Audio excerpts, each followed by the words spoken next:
Ողջույններս հայրենակիցներ հարգելի, ցանկություն եղավ այս տեսաուղերձում այլ բանի մասին խոսեմ, վերջերս Արայիկ Հայությունյանի ելույթներից մեկը տեսա, որ շատ ցանկություն եղավ վերլուծություններ անել, բայց հիմա խոսենք այսօրվա տեղի ունեցող իրադարձությունների մասին, մեզ արցախցիներից հետ կապված, նամանավանդ մարտի 29-ին տեղի ունեցած հավաքի հետ կապված, դուք բոլորը տեսնում եք մեզ հետ ինչպես են վերաբերվում, որ շատ վատ են վերաբերվում, այդպես է շարունակվելու է, սիրելի հայրենակիցներ, դա այն է, ինչի մասին ես տարուց ավել խոսում եմ։ Ինչի համար, օրինակ, ինչու են այդպես վերաբերվելու, եթե մենք, օրինակ ես իմ տարիքի հասակի հետ կապված, եթե ես 40 տարի ապրել եմ Արցախում, մինիմում մի 20 տարի էլ պետք է, որպեսզի այս հարցը գոնե կարգավորվի, որ մեզ հետ ընդամենը մեզ հետ վերաբերվելու հետ կապված 20 տարի, եթե ոչ էլ ավել, իսկ դա նշանակում է իմ հասակակիցների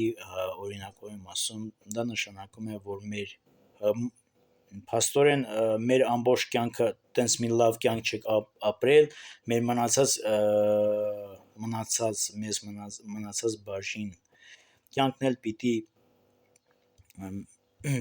այդպես նույնպես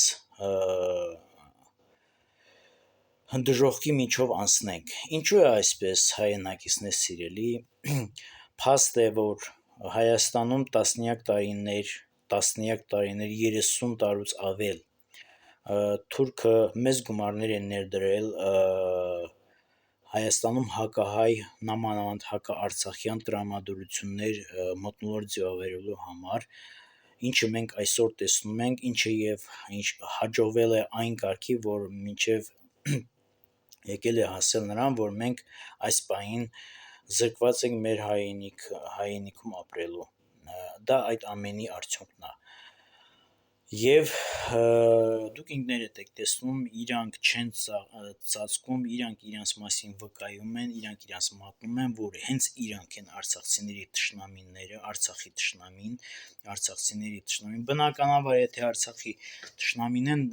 պիտի որ ատեն արցախցիներին, ովքեր որ ապրել են Արցախում, իրանք են իրանց բերանով ասում, սիրելիներ, դա այն է, ինչի մասին էլի վաղուց եմ խոսել, էս է պատճառը, հիմնականում, որ Արցախը այս իրավիճակում է, և մնացած այլ պատճառները դա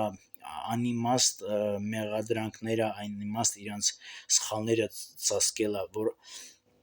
խոսքը նրա մասին է, որ իրանք իրանց բերանով ասում են, որ իրանք գումար են ծախսել, որպեսզի իրանց զավակները չգնան Արցախում կռվեն, իրանք իրանց բերանով ասում են, այդ է պատճառը, և ցավալիորեն մեծամասնությունը այդ տիրում է, այդ կարծիքը, այդ մտածելակերպը տիրում է մեծամասնությանը, այո, պատահական չէ, որ Նիկոլ Փաշինյան Հայաստանը ներկայացնող Հայաստանում ներկայիս վարչապետը այդպես հստակ դիրքորոշված է հակաարցախյան այդպիսի դիրքորոշման, այդպիսի վարմունքի հետ, նա շատերն են վկայում նույն բանը, որ նա երկար տարիներ լրագրող էր ու գերազանց տեղյակ էր Հայաստանում բնակչության կարծիքը, և պատահական չէ ինչքան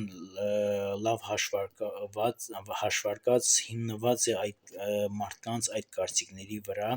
նա գիտի, որ Հայաստանի մեծամասնությունը այդպես է մտածում, ես չեմ կարող մոռանալ ու ես որպես արցախցի ու արցախցիների անունից էլ կարող եմ ասել, որ Հայաստանում հնարավոր չէ մինչև հիմա ապրած առանց այն սրտացավ հայաստանաբնակ հայերի աջակցությամբ, ես գնահատում եմ, դրանք մեր հայրենակիցներն են, բնականաբար, եթե նրանք մեզ աջակցում են, նրանք մեր մասն են, նույն արյունն ենք, խոսքս վերաբերում է այն թրքացած հայի անվան տակ թաքնված թուրքերին, որոնք հիմա իշխում են Հայաստանում, որոնք հիմա մթնոլորտ են ձևավորում Հայաստանում։ Սիրելի հայրենակիցներ, հայ ժողովուրդ, եթե 30 տարիներ շարունակ, դա փաստ է, դա ապացուցված է, որ թուրքը 30 տարիներից ավել բավականին մեծ ահռելի գումարներ է ծախսել Հայաստանում հակահայկական տրամադրություն և մթնոլորտ ձևավորելու համար։ Դա փաստ է, կարող եք տեսնել համացանցերում, ինտերնետում։ Ես օրինակ Արցախում էի ապրել առաջի անգամ մոտավորապես 10-15 տարի առաջ, առաջի անգամ ես մի ելույթի ժամանակ հաղորդավարուհուն բացատրում էր մի կին մեծ տարիքի և վկայում էր այդ նման իրականության մասին, որը բացարձակ ապացուցում էր, որ դա այդպես է, դա շատերը գիտեն, որ Հայաստանում այսպիսի հակահայ, հակաարցախյան տրամադրությունների համար դա Թուրքի ահռելի ներդրումն է, դա Թուրքի գործունեության արդյունքն է։ Եվ ցավոք Հայաստանում մեծամասնությունն է այդ ազդեցության տակ, այդ Թուրքի օրակարգը շարունակում։ Պատահական չէ Հայաստանի վարչապետի այդպիսի նման հակահայ դիրքորոշմանը, նամանավանդ Արցախի նկատմամբ ու միանշանակ և արցախցիների նկատմամբ։ Ես Արցախի շարժումը կանգնեցնելու մասին հետո կխոսեմ և միաժամանակ էլ ասեմ, ահա դուք դրանց արդյունքն եք, դա այդ հայտարարությունները, այդ դիրքորոշումները ևս նույն ուժերի կողմից են և Հայաստանի իշխանության, ներկայիս հակահայ իշխանության հետևում կանգնած ուժերին է խոսքս վերաբերում, ձեր գործունեությունը շատ լավ երևում է, դուք նույնն եք, դուք նույն տեղից եք, ինչ ասեմ, որոշել եք պայքարեք մեզ դեմ, պայքարեք, բնականաբար ես միշտ էլ ասել եմ, Արցախի հարցը լուծելով դուք պիտի արցախահայերի հարցը լուծեք և բնականաբար հիմա գերազանց լուծում եք, այսինքն ոչ թե լուծում եք, այլ գերազանց աշխատում եք գիշեր-ցերեկ քուն չունենալով, որ արցախցին ստեղ նույնիսկ չկարողանա շնչել, չկարողանա բնականաբար ապրել, ոտք դնել, հիմք դնել, դա բարձրաձակ երևում է, այդ ուժերին ինչ կարելի է ասել, այդ ուժերին մենք առայժմ պետք է ճանաչած, իմացած, գնահատած այդ ուժերին, ոչ թե նրանց առավելությունները, այլ նրանց հնարավորությունները, ոչ թե նրանց մեծարել, այլ շատերը տեղյակ էլ չեն, որ այս ամենի հետևում կան ուժեր և ովքեր են, իմանում են, թե կարծում են, թե սովորական փողոցային Նիկոլ Փաշինյանը բանդերով անցած և անգրագետ Ալենները ու նմանները հայի անվան տակ թաքնված թուրք գործակալները, թուրքերը հենց այնպես եկել են Հայաստանը գրավել են, չեն մտածում, շատերը չեն հասկանում, չեն իմանում, որ դրանց հետևում կան լուրջ ուժեր։ Այսպես սովորական ելույթով խոսք չունեմ նրանց ասելու, ես իրանց նկատմամբ, այդ ուժերի նկատմամբ այլ կերպ եմ տեսնում պայքարի, որը շատերին հավանաբար անծանոթ է, բայց ոչ ամենին, մինչ դրան անդրադառնալը կուզեմ վերհիշենք, մի հատ նայենք, թե փորձենք հասկանալ Ինչի ենք մենք այս օրը, ինչի ենք մենք այսօրին հասել Էսպայն Արցախից զրկված մեր տներից, մեր տեղերից, որ մեզ արգելված է գնալ մեր տները, մեր հայրենիքը, մեր բնակավայրերը, եկեք խոստովանենք, որ հայրենիքը դա այգու պես բան է, ինչի մասին ավետարանում գրված է առակով, ես հիմա կկարդամ Մարկոս ավետարանի 12 գլխից, և թե Հիսուսը ինչպես է նկարագրում, սա իհարկե խորհուրդ է, ինչպես է նկարագրում, թե հայրենիքի, թե հոգու, թե կյանքի վերաբերյալ տնտեսությունը, ընդհանուր սա աշխարհի հետ էլ է կապված, ընդհանուր սա խորհուրդ է, բայց քանի որ սա խորհուրդ է, բուն ուղիղ իմաստով նաև եթե այգու մասի է խոսքը, նույն իմաստով այգուն էլ է վերաբերվում, այո, բուն այգու վերաբերյալ ու համաձայնեք, որ չկա տենց մի մարդ, որ գոնե այգի չլինի, բացառություն կա, որը այգի չլինի, այգի մշակած չլինի, և Աստված Հիսուսը այնպիսի օրինակներով է բացատրում ընդհանուրը, որ ցանկացած մարդ պատահական չէ, որ այդպես է բացատրում, որ ցանկացած մարդ կարողանա պատկերացում կազմել, թե ինչպես է ինքը վերաբերվել, թե իր կյանքի նկատմամբ, թե հայրենիքի նկատմամբ, թե աշխարհի նկատմամբ, թե մարդկության նկատմամբ, և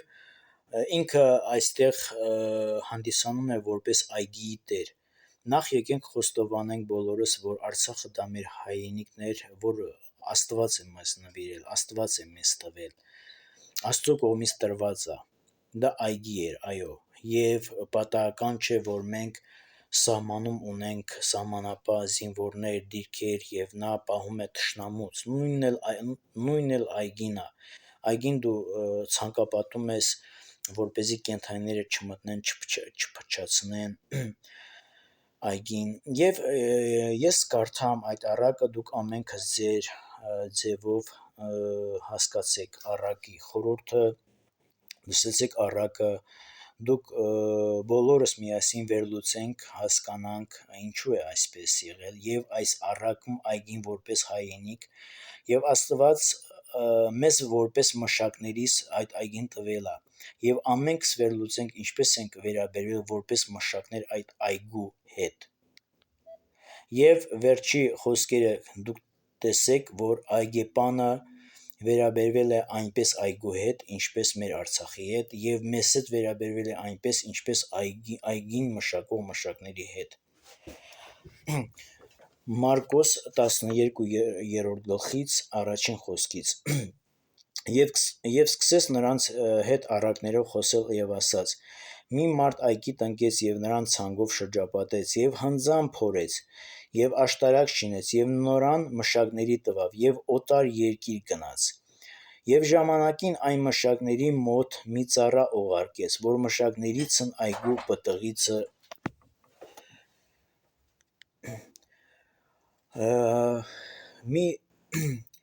Եվ ժամանակին այն մշակների մոտ մի ծառա ուղարկեց, որ մշակներիցն այգու պտղիցն առնե: Նրանք էլ բռնեցին նրան, ծեծեցին և դատարկ ճանապարհ դրին, և դարձյալ մի ուրիշ ծառա ուղարկեց նրանց մոտ, և քարկոծելով նրա գլուխը պատառեցին և անպատված արձակեցին: Եվ դարձյալ ուրիշին ուղարկեց, և նրան սպանեցին, և շատ ուրիշներին, ոմանց ծեծում և ոմանց սպանում էին: Այստեղ կանգնեմ, ինչքան մարդ է Աստված մեզ ուղարկել, որպեսզի ժամանակին այդ այգու պտղիցը տանք: Մեկ Մոնթե Մելքոնյանին ուղարկեց և մեզ պաշտպանեց, բոլորս գիտենք ինչ եղավ այդ մարդու հետ, եթե ես ասեմ սպանեցին այդ մարդուն, դուք ձեր խղճին, թող ամեն իմացողի խղճին լինի, ինչ եղավ այդ մարդու հետ, Ես գիտեմ, որ սպանեցին այդ մարդուն, բայց ով։ Եվ իմացողներ էլ կան, եւ ինչքան մարդու Աստված ուղարկեց, որպեսզի մեր հայրենիքում ներդրումներ անի, ինչպես վերաբերվեցին այդ մարդու հետ, այն աշճանի, որ այդ մարդը թողեց ամեն ինչ ու լքեց մեր Արցախը։ Էլ չեմ ասում ինչպես վերաբերվեցին հասարակ արցախցիների նկատմամբ։ Ես բազմիցս եմ խոսել դրա մասին։ Եվ հիմա շատ վաղ ես նոր որ ասեցի Արայիկ Հարությունյանի ելույթին էի ուզում անդրադառնալ, երբ որ ասեց Արայիկ Հարությունյանը ասեց փախել են զենքը ձերքին, այս նկուղից այն նկուղ են փախել։ Բնականաբար Արայիկ Հարությունյանը այդ ամենը հայտարարում է, որովհետև նրա կարծիքով այնպես է եղել, որ հասարակ աղքատ զինվորը մինչև իր կյանքի գնովը պիտի սահմանը պահի, իսկ Արայիկ Հարությունյանը ինքը հավետ Արցախում լինի որպես շահ, որպես թագավոր, որպես ամեն ինչ տեր եւ ինքը թալանի ու իր կյանքը փառավոր վայելի, իսկ աղքատ սոված արցախցին պիտի իր համար թշնամու առաջ կանգնի ու հայրենիք պահի, բայց երբեք Արայիկ Հարությունյանը չի ասի քանի հասարակ արցախցիներ, քանի երիտասարդներ, ինչքան մեծամասնություն արցախահայեր իրենց կյանքի գնով եւ պահեցին, եւ պաշտպանեցին, եւ ծաղկեցրին Արցախը, անձամբ ես իմ պահով կասեմ, ես քանի անգամ ես հնարավոր է եւ չկարողանամ հաշվել, քանի անգամ է ես հիասթափվել եմ Արցախում եւ ինքս ինձ հարց տվել, թե ինչու եմ այստեղ ես ապրում։ Արայիկ Հարությունյանը երբեք չի ասի, թե ինչու եմ ես այդպես ասել, ինչու եմ ես այդ կարծիքին եղել, եւ Արայիկ Հարությունյանը երբեք եւ Արայիկ Հարությունյանի նմանները, նման մտածողները երբեք չեն ասի, թե հասարակ գյուղացին, հասարակ արցախցին ինչու իր մտքումը այդպես ասի եւ հիասթափվի իր սեփական հայրենիքից, բայց այնուամենայնիվ Արայիկ Հարությունյանը նաեւ չի կարող ասի, թե ինչու այդ ամենից հետո էլ օրինակ ինձ նման մարդը որոշեց, որ չէ, ես պիտի հայրենիքումս ապրեմ։ Եվ դա հնարավոր է Արայիկ Հարությունյանը մինչև կյանքի վերջն չկարողանա դրա մասին խոսել ու ասել։ Եվ շարունակենք։ Եվ դարձյալ, Եվ դարձյալ ուրիշին ուղարկեց եւ նրան սպանեցին, եւ շատ ուրիշներին ոմանց ծեծում եւ ոմանց սպանում էին։ Հիմա դեռ իր մեկ սիրելի որդի ունենալով նրան էլ ուղարկեց նրանց մոտ վերջապես եւ ասեց, թե իմ որդուցն կամաչեն։ Բայց այն մշակներն իրար ասեցին, թե սա է ժառանգը, եկեք սրան սպանենք եւ ժառանգությունը մեզ կլինի։ Ահա Արցախի ժառանգների նկատմամբ այսպես են վերաբերվել, ով որ տեսել են, որ արժանի է այդ հայրենիքին։ Եվ նրան բռնեցին, սպանեցին եւ հանեցին այգուց դուրս։ Արդ այգու տերն ինչ կանե, կգա եւ մշակներին կկորցնե եւ այգին ուրիշներին կտա։ Եվ դուք չեք կարդացել այն գրածը, թե այն քարն, որը շինողներն անարգեցին, նա եղավ անկյունի գլուխ, եւ դերիցն եղավ այս եւ մեր աչքի առաջին զարմանալի է։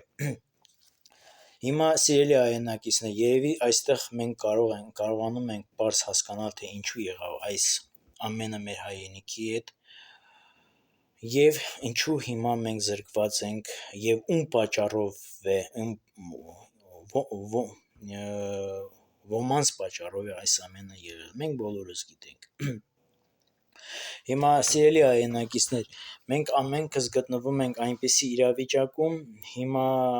եկել ստացվում է, որ մենք մեր կյանքի կեսը անց ենք կացրել Արցախում, հիմա ստացվում է, որ մնացած կեսն էլ այսպես հալածանքների մեջ, այդպես կուտերի մեզ կծելով, մեզ ցավ պատճառելով պիտի անցնենք։ Այդպես է կարծում, այդպես է ճիշտ, այդպես պիտի լինի։ Դուք համաձայն եք, որ այդպես լինի։ Փաստորեն մենք արժանապատիվ մեր ամբողջ կյանքը ապրել ենք Արցախում, հիմա պիտի գանք այս ծաղր անողների առաջ, ասեմ, այս ամենը 20, 10 եւ 20 տարի ավել շարունակվելու է։ Մեզ նայելու են որպես ծաղր անելու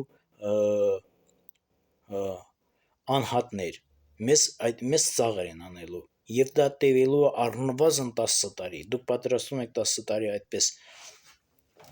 շարունակել, ինչի համար մենք ամբողջ կյանքներս ծաղրանքի ենթարկվենք, ինչի համար։ Սա ես չեմ կարծում, սրա հետ միշտ էլ իմ կարծիքը այն է եղել, որ այդտեղ ինչ-որ մի բան այն չէ, եւ ես համոզված եմ եղել, եւ այս ամենի մասին Աստված է խոսում։ Իսկ ո՞րն է Աստծո կամքը։ Արդյոք Աստծո կամքն է, որ դու քո ծաղր անողների առաջ կանգնես ու ինքը քեզ ծաղրի եւ ոչ մի բան չանես։ Եվ դու ինչպես պիտի պայքարես։ Շատերը ասում են պայքարենք, մնանք, ինչպես։ Գոնե մեկը կա ձևը ասի, ահա այդ ձև պայքարելով ենք, որ մենք կորցրել ենք Արցախը։ Հիմա ես կարդում եմ Սաղմոս առաջի գլուխը, փորձենք հասկանանք ո՞րն է Աստծո կամքը մեր համար։ Ես արցախցիների համար մտահոգվող մարդ եմ։ Երանելի է այն մարդը, որ ամբարիշտների խորհրդի մեջ չի գնում եւ մեղավորների ճանապարհի մեջ չի կանգնում եւ ծաղր անողների աթոռի վրա չի նստում։ Ծաղր անողների աթոռի վրա չի նստում։ Ինչ ենք մենք ստեղ ուզում։ Աթոռի վրա նստել ենք ուզում։ Ծաղր անողների։ Փաստորեն էդ է ստացվում։ Այլ նրա կամքը Տիրոջ օրենքի մեջ է, եւ ցերեկ ու գիշեր նրա օրենքի վրա է մտածում։ Երանելի է այն մարդը, որ ամբարիշտների խորհրդի մեջ չի գնում եւ մեղավորների ճանապարհի մեջ չի կանգնում։ Ինչ է երանելին։ Երանելին դա երջանկություն է, երանելի է, այսինքն երջանիկ է այդ մարդը։ Դուք որոշեք, ինչ եք ուզում, երջանկություն եք ուզում, թե ինչ որ պայքար եք ուզում։ Ես չասեք ինչ որ մեկին դեմ եմ կամ ես ուզում եմ որպես Արցախի իմանամ Արցախցուն ինչ է պետք։ Երանելի է երջանկություն։ Հիմա մենք պիտի որոշենք ո՞րն է մեզ համար երջանկություն։ Նամանավանդ որ ես ասեցի 10 եւ 20 տարի այսպես շարունակվելու է մեր դեմ այսպիսի նախատինքը։ Եթե դուք կարծում եք թուրքը այդպիսի սխալ հաշվարկներ է արել եւ նա 30 տարիներ նա նախորոք նախապատրաստել է։ Եթե այս ամենը ճշմարտություն է, ինչի մասին մենք խոսում ենք, իրականություն է, իհարկե ճշմարտություն է, փաստ է։ Ուրեմն թուրքը նախորոք պատրաստել է Հայաստանը որպես թուրքական մթնոլորտ ձևավորելու համար, որպեսզի հետո Արցախը ինքը հաշվարկել է, որ Արցախը այն տեմպերով է գնում, որ ինքը չի կարող Արցախը պաշտպանել։ Որովհետև մենք իմանում ենք Արցախում ինչ է տեղի ունեցել, որ Արցախում տարիներով թալան է եղել։ Ինքը հաշվարկվել է, որ վերջում Արցախցին գալով է, ինքը այնպես ժամանակները հաշվարկել է։ Արցախցին գալով է այս թրքացած մթնոլորտում իր մնացած կյանքն է, այդպես մնացած կյանքն էլ շարունակի ապրել մինչև մեռնելը։ Բնականաբար նա նաև համոզված եմ հաշվարկել է, որ Արցախցին այստեղ չի էլ կարողանալու ապրել։ Հիմա եթե դուք այսքանից հետո ուզում եք այստեղ ապրել, չգանհատելով թուրքի հաշվարկները, դուք եք իմանում։ Ես չեմ նախապատրաստվում ծաղր անողների աթոռի վրա նստել։ Եվ թույլ տվեք նաև ասել, որ այս հայտնությունը, որ կարդեցի վերջին, սա ինձ Արցախում է այս հայտնությունը տրվել։ Դեռևս մի 7 տարի առաջ ես Աստված սրտումս դրեց եւ այս Սաղմոսը ես կարդում էի։ Հիմա սիրելի հայրենակիցներ, ինչ ենք մենք ուզում։ Ես համոզված եմ, որ շատերիս ունենք շատ հարցեր, բայց եթե մենք իմանում ենք, եկեք խոստովանենք, որ սրանց մենք չենք կարող փոխել, մենք չենք կարող իրանց մտայնափոխ անել, հակառակը համոզել, տասնյակ տարիներով է թունավորված այստեղ Արցախի դեմ, սրանք տասնյակ տարիներով են 30 տարուց ավել թունավորված են, արդեն սերունդը, հակաարցախյան, հակահայկական սերունդը ձևավորված այստեղ, դու չես կարալու 10 տարում փոխես,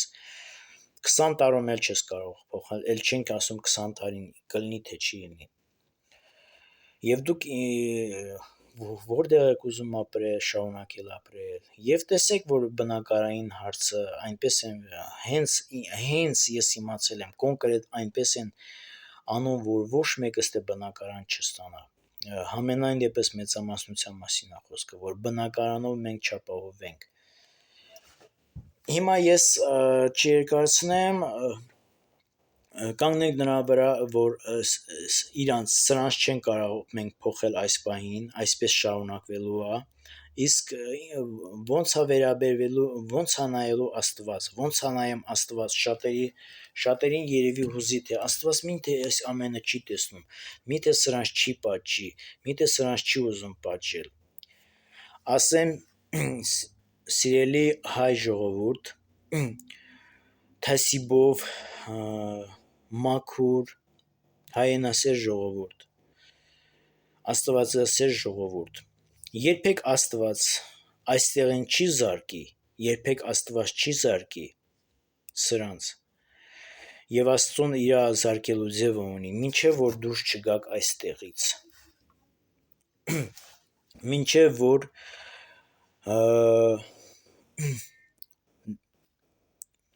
ձեր շարքերը չլքեք այստեղից, այսինքն մենք այստեղից դուրս գալու մասին է խոսքը, եկեք կարդանք Ծննդոց 17-րդ գլխի 20-րդ խոսքից, և որ Աստված ուզում է Սոդոմ Գոմորը կործանել, բայց Աբրահամը արդարների համար մտահոգվողը ինչպես է պատերազմում Աստծու հետ, որպեսզի չանի դա, և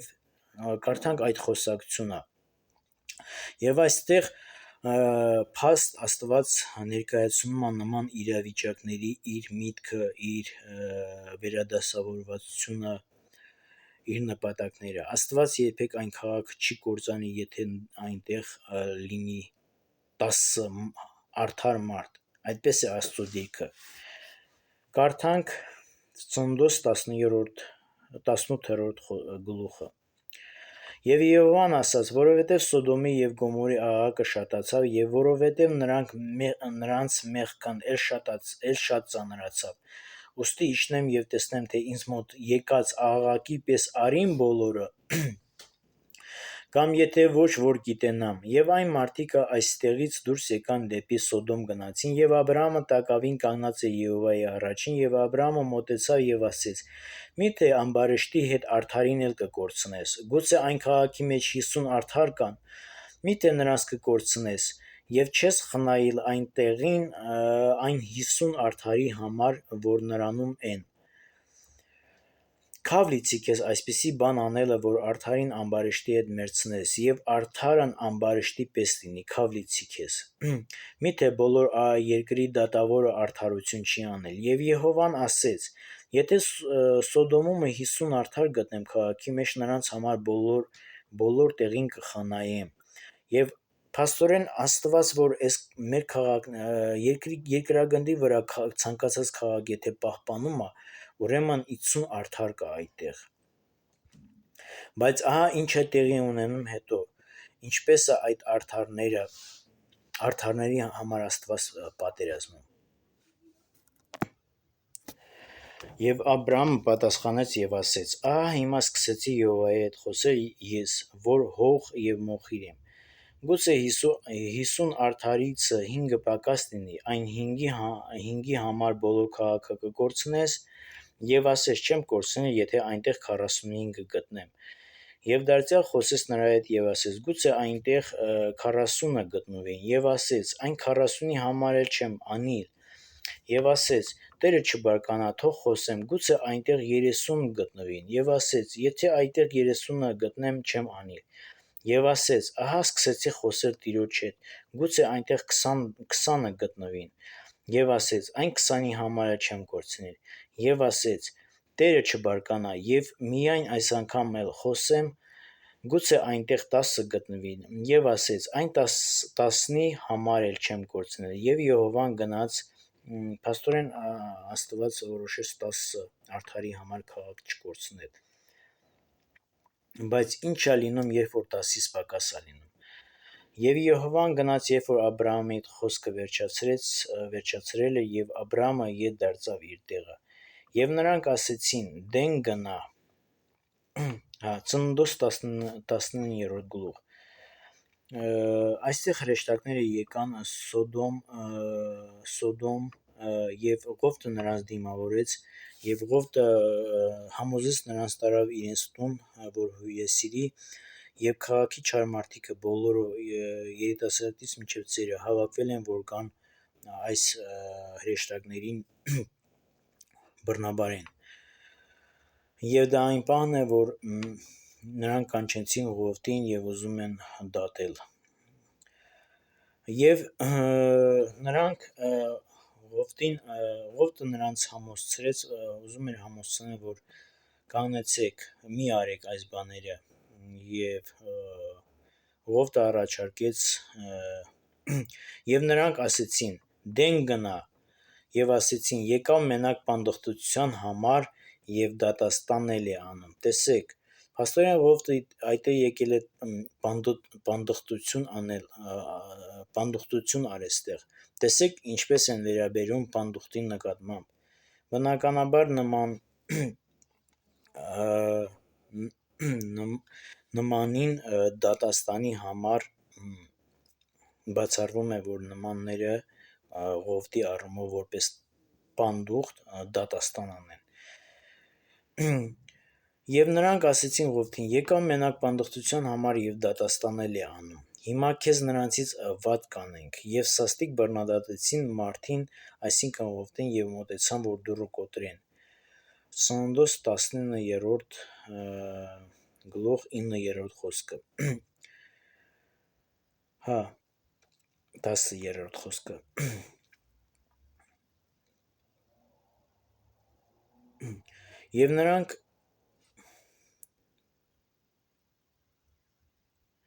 Եվ մարդիկն ասեցին Ղովտին. «Այստեղ ուրիշ էլ ով ունես փեսա որդիներիդ և աղջիկներիդ, և քաղաքումը ով որ ունես, այստեղից հանիր, վասնզի մենք այստեղը պետք է կործանենք, որովհետև նրանց աղաղակը մեծ է Եհովայի առաջին։ Եվ Եհովան մեզ ուղարկեց, որ նրան կործանենք»։ Եվ Ղովտը դուրս եկավ և իր աղջիկներն առնող փեսաների հետ խոսեց և ասեց. «Վեր կացեք, դուրս եկեք այստեղից, որովհետև Եհովան պետք է կործանե այս քաղաքը»։ Պատահական չէ, ինչպես վերաբերվեցին նրա հետ։ Բայց նա կատակ անողի պես էր երևում իր փեսաներին։ Այսօր էլ հաճախ ճշմարտությունը վկայող մարդիկ կատակ են երևում մնացածներին։ Աստծո մասին խոսողները հիմնականում շատ դեպքերում կատակ են երևում մարդկանց։ Բայց ինչ եղավ հետո։ Եվ երբ որ առավոտ եղավ, հրեշտակները ստիպում էին Ղովտին ասելով. «Վեր կաց, առ կինդ ու այստեղ գտնված երկու աղջիկդ, որպեսզի չկորչես այս քաղաքի անօրենության հետ»։ Տես ինչ է խորհուրդ տալիս հրեշտակը արդար Ղովտին։ Դուրս եկ այդ քաղաքիցը, սա պատգամ է, որպեսզի չկորչես այս քաղաքի անօրենության հետ։ Եթե մի քաղաք որոշում է, որ ինքը անօրեն լինի, անօրենության քաղաք լինի, դու չես կարող այդ քաղաքի հետ այլ կերպ ոչ մի բան անես։ Ես շատ դեպքերում, երբ որ Երևանի մեջ մտնում ու սենց մթնոլորտը զգում եմ, որ սա այն է, ինչու մասին այստեղ գրված է, որ մի հատ քաղաք, որտեղ որոշել են, որ անօրեն լինեն, անօրենության քաղաք լինի, որտեղ որոշել են, որ անօրենությունով գնան։ Վեր կաց արկինըտ, եւ երբ որ առավոտ եղավ, հրեշտակները ստիպում էին Ղովդին ասելով, եւ երբ որ նա ուշանում էր, այն մարդիկը բռնեցին նրա ձեռքիցը եւ նրա կնոջը ձեռքիցը եւ նրա աղջիկերան ձեռքիցը, եւ Եհովան նրան ողորմելով եւ դուրս հանեցին նրան եւ քաղաքի դուրսը դրին։ Հետո Ղովդը համոզում է հրեշտակներին, որ նա սարերը չփախչի, այլ հնարավորություն տա, որ մոտիկ քաղաքը, փոքր քաղաքը գնա, որպեսզի փրկվի։ Հիմա Ղովդը ասում է. ահա ծառատ առաջին շնորհք գտավ, եւ մեծ էր քո երախտիկն, որ արիր ինձ իմ կյանքն ապրեցնելով, եւ ես չեմ կարող սարը փախչել, որպեսզի չարիք չհասնի ինձ, եւ ես մեռնեմ։ Ահա այս քաղաքը մոտիկ է այնտեղ փախչելու համար, եւ նա պստիկ է, թող այնտեղ փախչեմ, չէ որ նա պստիկ է, եւ իմ անձն ապրե, եւ ասես նրան. ահա այդ բանումն էլ քո ղաչանքն ընդունեցի, որ այս քաղաքը չկործանեմ, որի համար խոսեցիր, շուտ արա այնտեղ փախիր, որովհետև ես մի բան չեմ կարող անել, մինչև որ դու այնտեղ չհասնես։ Նրա համար այն քաղաքի անունը Սեգով կոչեց։ Այսինքն ստացվում է, որ Աստված քաղաքին չի կարող կպնի, զարկի, մինչև այդտեղ արդար կա, մինչև արդարներ կան, մինչև որ այդտեղ արդարները դուրս չգան։ Սա պիտի հասկանանք, թե ինչ է հիմա կատարում, ինչու ենք հիմա մենք, ինչու է մեր աչքին այսքանը շարունակում, որովհետև քաղաքում արդար կա։ Եվ Աստված սկզբից արդարներին զգուշացնում է. դուրս եկեք, թե չէ մինչև դուրս չգաք, չեմ կարող այդ քաղաքին կպնեմ։ Աստված այսպես է անում այդ քաղաքների հետ։ Եվ հետաքրքիրը նաև այն է, որ միայն Ղովդի համար մի փոքր քաղաք փրկեց, այդ քաղաքը չկործանվեց։ Հայ ժողովուրդ, սիրելի հայրենասեր, հուսով եմ, որ պատգամը այս ինչ-որ բան ձեզ տվեց։ Սա այն է, ինչ որ ես հասկանում եմ, սա այն է, ինչի մասին ես խորհում եմ, սա այն է, ինչի մասին ես որոշած եմ։ Աստված լինի ձեզ օգնական։ Իհարկե շատ բաներ ունեմ ասելու, շատ բաների մասին ունեմ խոսելու, բայց քանի որ տեսաուղերձի ժամանակը մի քիչ երկարեց, դրա համար ես հաջորդ տեսաուղերձում կշարունակեմ երևի այս թեման, եթե ընթացքում ավելի կարևոր, ավելի առաջնահերթ հարց չլինի։